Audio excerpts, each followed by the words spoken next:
VOA region. The news never stops, so keep current on your mobile device with VOA News. Just go to m.voanews.com/English for instant up-to-the-minute news and entertainment. Check m.voanews.com/English on your handheld device for news as it happens. Stay connected with a fast-changing world with m.voanews.com/English. Syrian activists say government troops killed at least 49 civilians and wounded or killed a number of other army defectors on Tuesday, among the bloodiest days since the unrest began. Syrian Observatory for Human Rights told VOA the army surrounded and attacked a number of civilians, including many activists in the Idlib province early Tuesday. The observatory also reported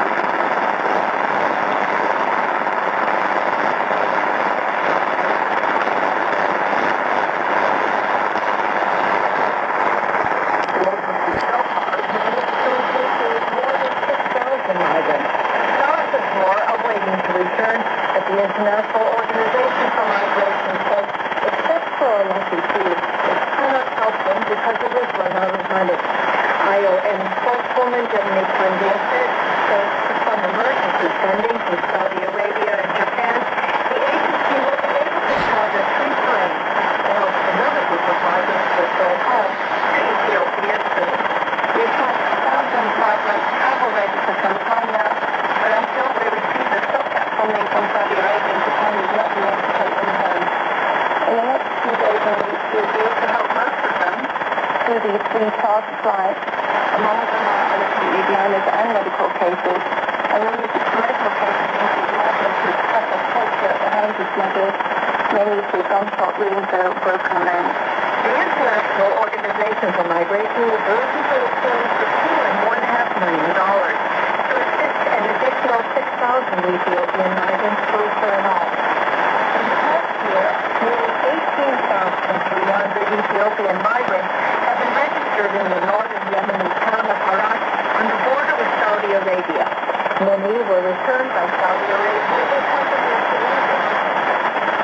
Every year, tens of thousands of desperate Ethiopians make the perilous journey across the Gulf of Aden to Yemen. They head towards Saudi Arabia in hopes of finding jobs in the Middle East. India says the vast majority of migrants are living in open, unprotected spaces in the town center without access to food, water, sanitation, shelter, or means to earn money. He says the instability in Yemen is further marginalized the migrants. They're being made even more vulnerable by allegations that they're being recruited by opposing factions to fight. Their exhausting ordeal. Large molecules that can only enter the bloodstream.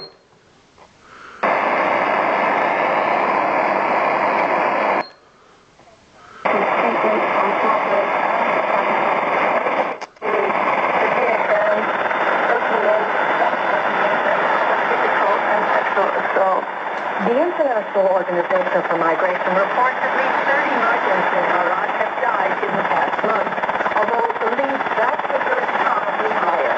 The agency says the situation is critical and will only get worse the longer the migrants remain stranded along the Yemeni-Saudi Arabian border. The organization is repeating its call to donors for more money so it can get the Ethiopian migrants home as soon as possible. Lisa Stein for VOA News, Geneva. UN